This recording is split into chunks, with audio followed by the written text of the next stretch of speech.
चलिए second example देख रहे थे हम लोग। तो फर्स्ट हमने किया है अभी, तो सेकंड में चलते हैं। देखिए फर्स्ट एग्जांपल हमने ये किया, अब सेकंड देखिए। इसमें हमें क्या दिया हुआ है, एक तो कॉट अल्फ़ा दिया हुआ है और एक दिया हुआ है सेक बीटा। अल्फ़ा और बीटा के बारे में बता रखे हैं कि अल्फ़ा लाई करता है पाई से लेके 3π/2 मीन टू से थर्ड क्वाड्रेंट, और बीटा π/2 से पाई यानी कि सेकंड क्वाड्रेंट में।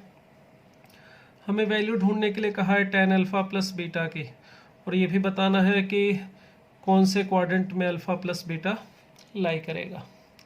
तो क्या क्या इन्फॉर्मेशन दी है उसे नोट कर लेते हैं, और क्या फाइंड आउट करना है वो नोट कर लेते हैं। तो इसमें एग्जांपल में देखिए हमें एक तो दे रखा था इसमें cot of alpha minus beta, sorry cot of alpha 1/2, और एक हमें दे रखा था सेक ऑफ बीटा -5/3, ठीक है। और इसमें हमें अल्फ़ा के बारे में बता रखा है कि पाई से लेके 3π/2 के बीच में लाई करता है, और एक हमें बीटा के बारे में बता रखा है π/2 से लेके पाई के बीच में लाई कर रहा है। ये चार चीज़ें हमें गिवन है, ठीक है। हमें फाइंड आउट क्या करना है, सबसे पहले तो हमें वैल्यू फाइंड आउट करनी है tan अल्फ़ा प्लस बीटा की, ठीक है। और दूसरा हमें पता करना है कि अल्फ़ा प्लस बीटा कौन से क्वाड्रेंट में लाई करता है, फर्स्ट क्वाड्रेंट में, सेकंड में, थर्ड में, ये फोर्थ में, कौन से क्वाड्रेंट में हमारा अल्फ़ा प्लस बीटा लाई करता है, ये हमें पता करना है। अब इसके लिए देखिए, जब भी आपको इस टाइप के एग्जाम्पल करने हो ट्रिग्नोमेट्री के, क्या गिवन है और क्या फाइंड आउट करना है, इन दोनों में कनेक्शन ढूंढो, यहाँ से यहाँ तक पहुँचने का रास्ता ढूंढो। हमें tan अल्फ़ा प्लस बीटा ढूंढना है, तो सोचो tan अल्फ़ा प्लस बीटा अगर आपको ढूंढना हो तो आपको क्या क्या चाहिए होता है। हमने tan a प्लस बी का फार्मूला किया, उसके according tan a plus b होना चाहिए tan a plus tan b upon 1 minus tan a tan b। तो इसका मतलब हुआ हमें tan अल्फ़ा प्लस बीटा ढूंढने के लिए tan अल्फ़ा और tan बीटा मिल जाए तो काम बन जाएगा। और यहाँ पर जो इन्फॉर्मेशन गिवन है कॉट अल्फ़ा और सेक बीटा, इससे देखो क्या हमें tan अल्फ़ा और tan बीटा इजीली मिल सकता है। देखो भाई, कॉट अल्फ़ा से तो tan अल्फ़ा सीधा ही मिल सकता है, 2 tan theta is equal to 1/cot theta. तो इसमें तो अल्फ़ा कौन से क्वाड्रेंट में है नहीं है, उससे कोई फ़र्क नहीं पड़ रहा। मगर अब मुझे अगर tan बीटा चाहिए और सेक बीटा है, तो इन दोनों में रिलेशन होता है 1 plus yes tan square beta is equal to sec square beta -1। Clear.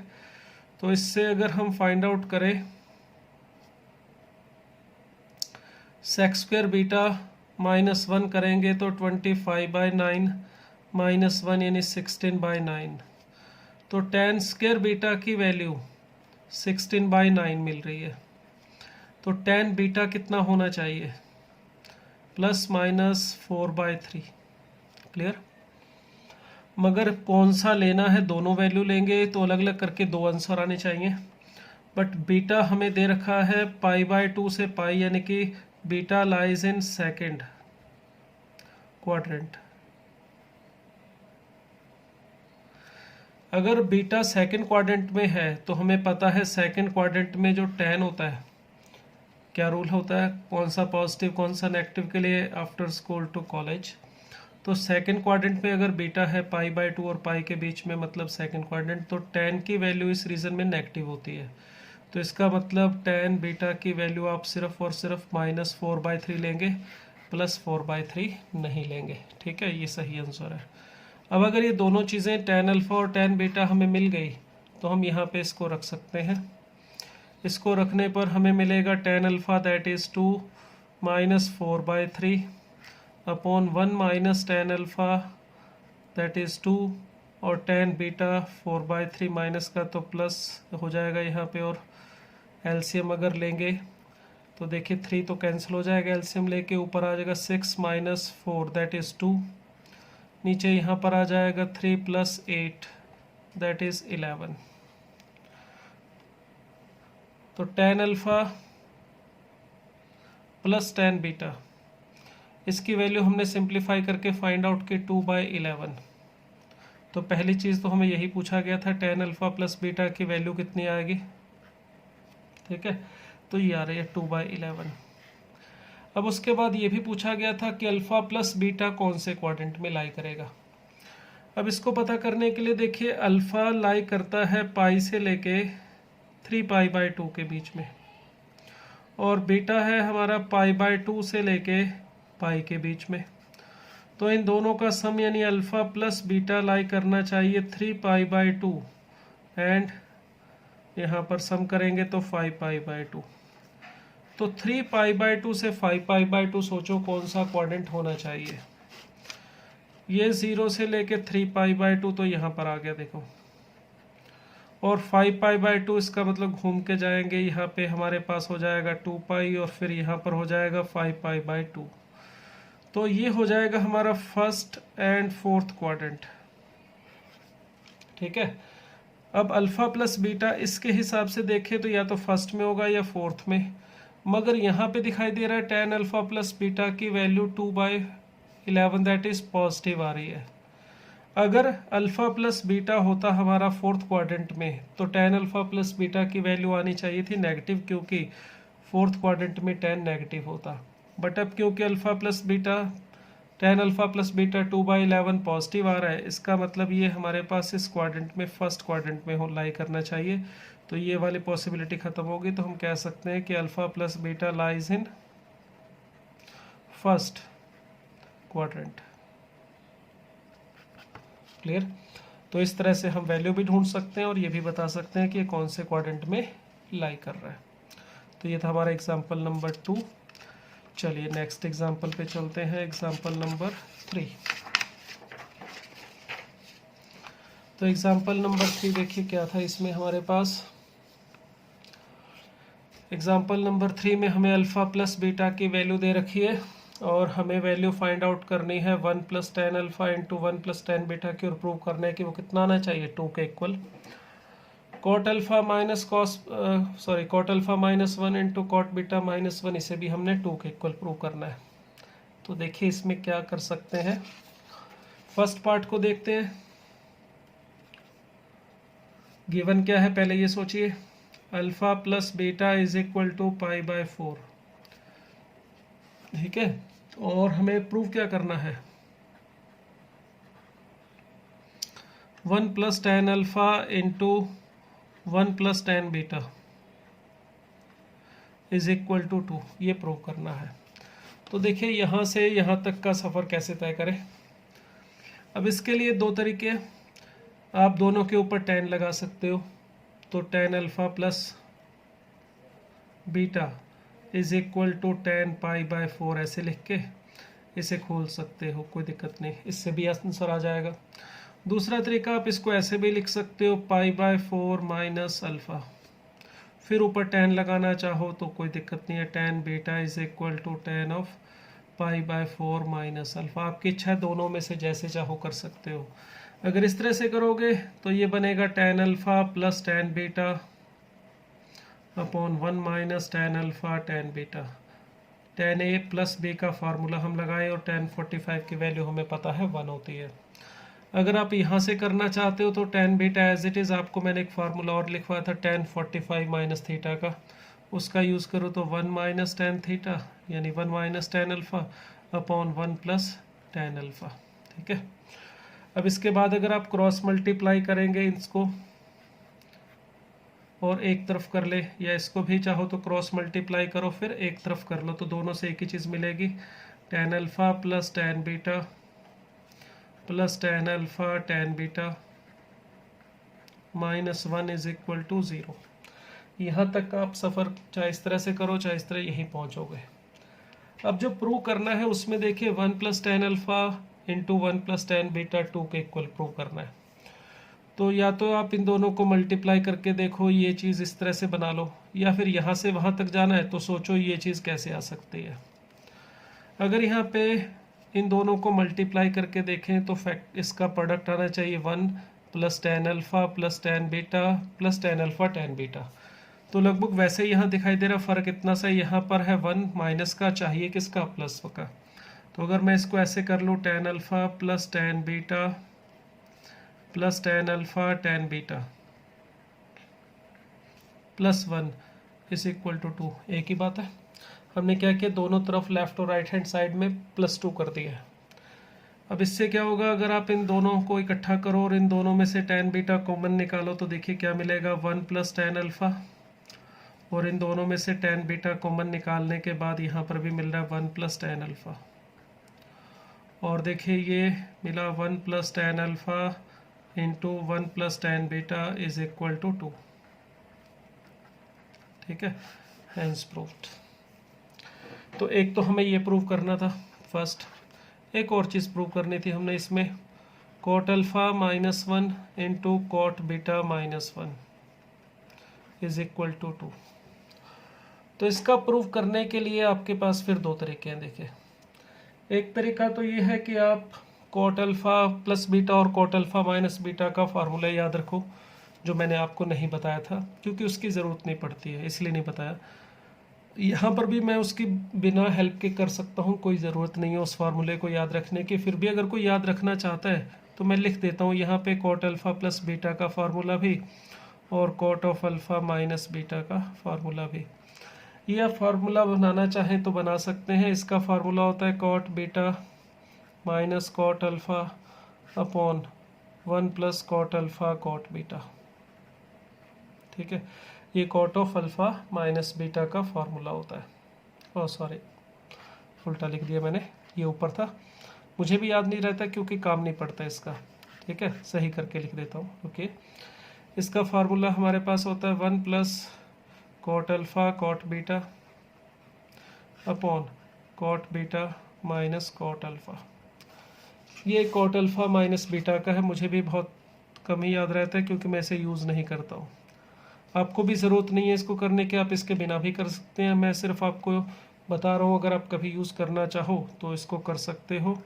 Cot alpha cot beta minus 1 upon cot alpha plus cot beta, ये फार्मूला होता है इसका।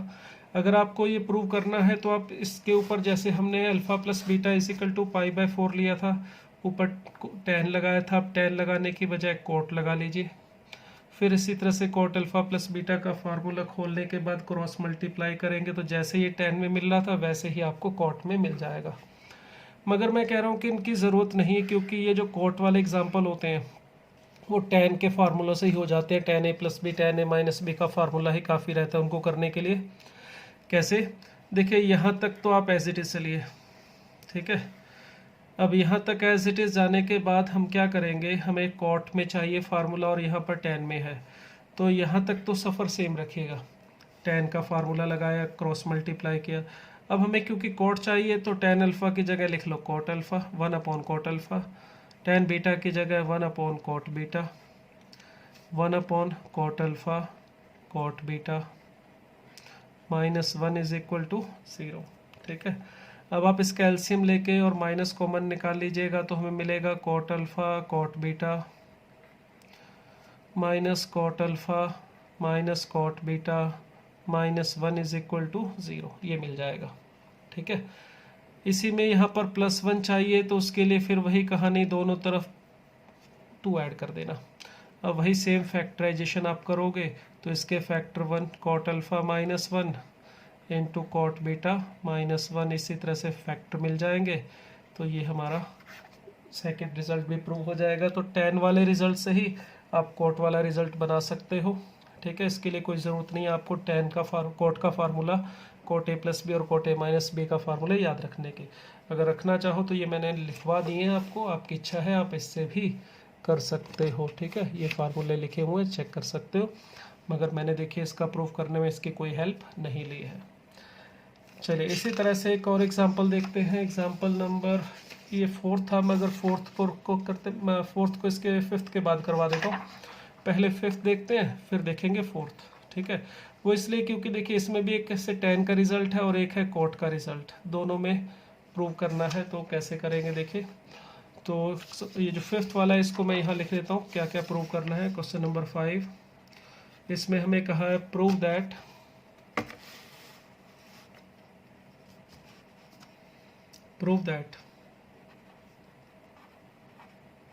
फर्स्ट पार्ट में हमें दिया है 10 3x, tan of 2x tan of x is equal to tan 3x minus tan of 2x minus tan of x। इसे prove करना है।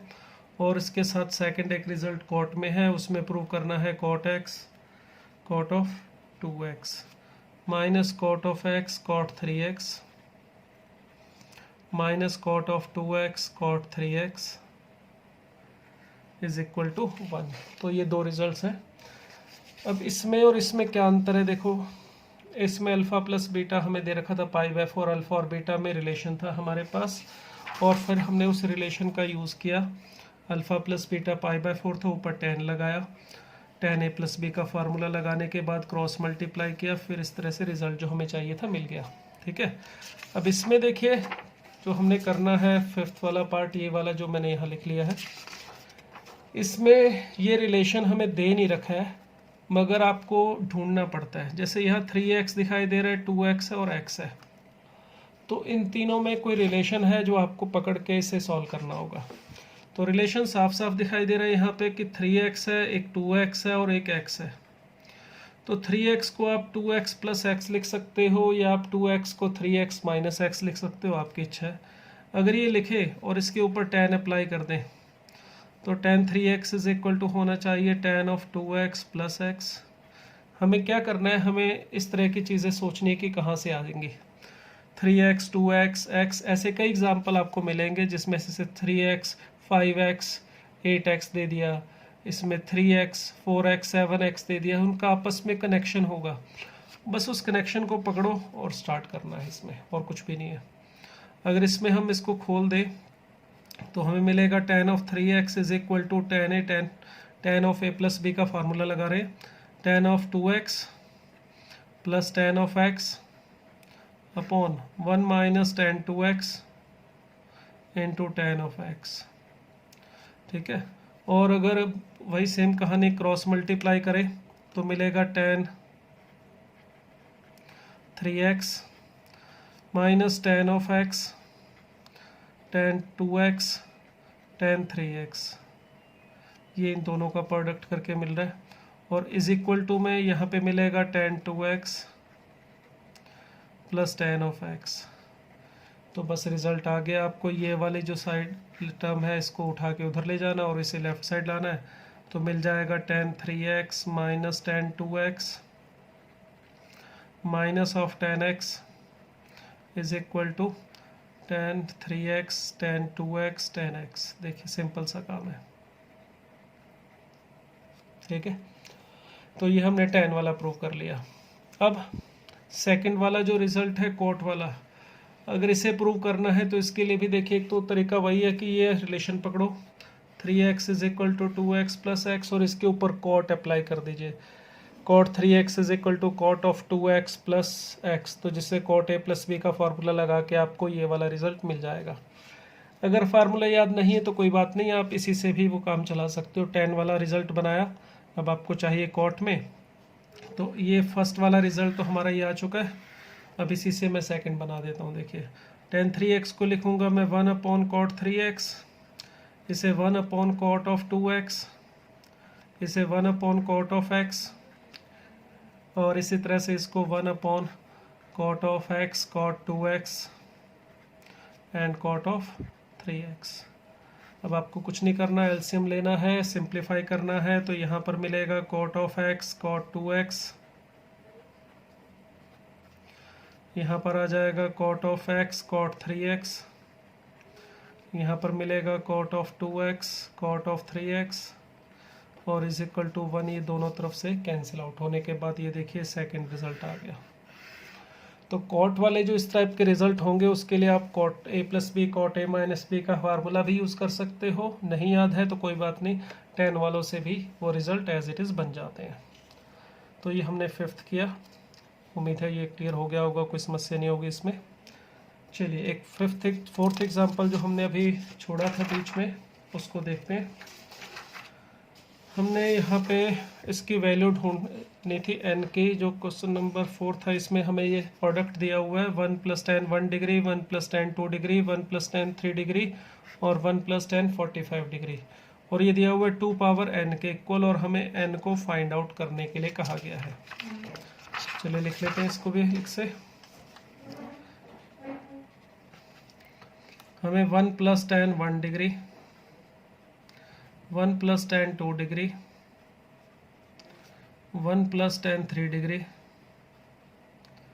इस तरह से प्रोडक्ट दिया गया है 45 टर्म्स का। 1 + 10 ऑफ 45 डिग्री लास्ट टर्म है, उससे पहले होना चाहिए 1 + 10 44 डिग्री, और हमें यहाँ पर इसकी वैल्यू दे रखी है 2 पावर n, और हमें n के बारे में पूछा गया है कि n की वैल्यू क्या होगी। अब इसमें जो लास्ट टर्म है वो तो दिखाई दे रही है 2 साफ, 10 45 + 1, 10 45 की वैल्यू भी 1 होगी तो 1 + 1 2 है, मगर इसके आगे यहाँ पे 44 टर्म्स और है, यहाँ पर 1 + 10 44 डिग्री होगा। और अगर हम सोचे हम इनकी वैल्यू ढूंढ लेंगे 1 डिग्री 2 डिग्री 3 डिग्री की, और यहाँ पे रख के सिंप्लीफाई कर लेंगे, तो ये तो मुझे नहीं लगता है कि सही सोचने का तरीका। इसकी वैल्यू ढूंढनी ही बहुत मुश्किल होगी। ये जो एग्जाम्पल है ना, ऐसे एग्जाम्पल जो होते हैं ये ट्रिकी टाइप के होते हैं, ये एक पर्टिकुलर कॉन्सेप्ट को पकड़ के बनाए जाते हैं। अगर आपको सॉल्व करना है तो वो कॉन्सेप्ट आपको पकड़ में आना चाहिए, नहीं तो आप बिल्कुल भी सॉल्व नहीं कर सकते इसको। और इसको सॉल्व करने का जो कॉन्सेप्ट है वो देखें, यहाँ पे 1 डिग्री और यहाँ 44 डिग्री, तो इन दोनों का सम कितना है 1 + 44 डिग्री, ये 45 डिग्री है। इसी तरह से यहाँ 2 डिग्री और 43 डिग्री लास्ट टर्म, इनका सम भी कितना है 45 डिग्री। हमने अभी अभी एक रिजल्ट किया कि अगर a + b = 45 डिग्री या π/4 है, तो 1 + 10a × 1 + 10b = 2। ये अभी देखिए हमने किया है एग्जाम्पल नंबर 3 जो आपको करवाया था मैंने। तो ये जो एग्जाम्पल है नंबर 4 ये इसी के ऊपर बेस्ड है।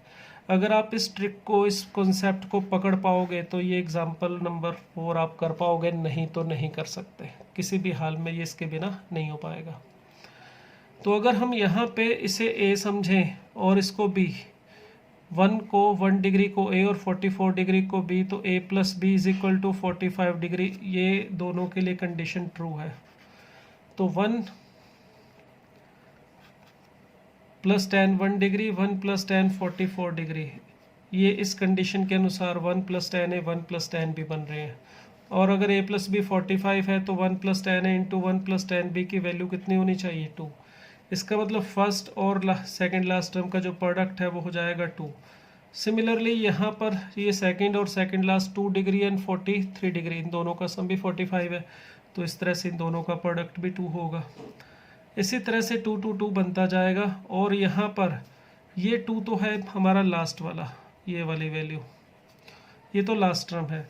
इससे पहले 10 1 डिग्री 10 2 डिग्री 10 3 डिग्री से 10 44 डिग्री है, और पेयरिंग में वैल्यू 1 आ रही है। फर्स्ट और लास्ट वाले का प्रोडक्ट, इस पेयर का प्रोडक्ट 2, सेकंड और इसका थर्ड लास्ट का जो प्रोडक्ट है वो भी 2। तो यहाँ पे 22 पेयर्स बनेंगे, तो ये 22 टाइम्स हमें 22 टाइम्स जो 2 है वो हमें यहाँ से मिलेगा। तो 22 टाइम्स तो ये, और 2 एक 1 टाइम ये, तो ये बन जाएगा 2 पावर 23, और हमें ये दिया हुआ था 2 पावर n। तो इसका मतलब n की वैल्यू हमने फाइंड आउट कर ली है, इट इज़ 23। क्लियर? तो होप ये क्लियर हो गया होगा। तो हमने 1 to 5 कर लिए। चलिए इससे आगे वाले एग्जांपल्स देखते हैं।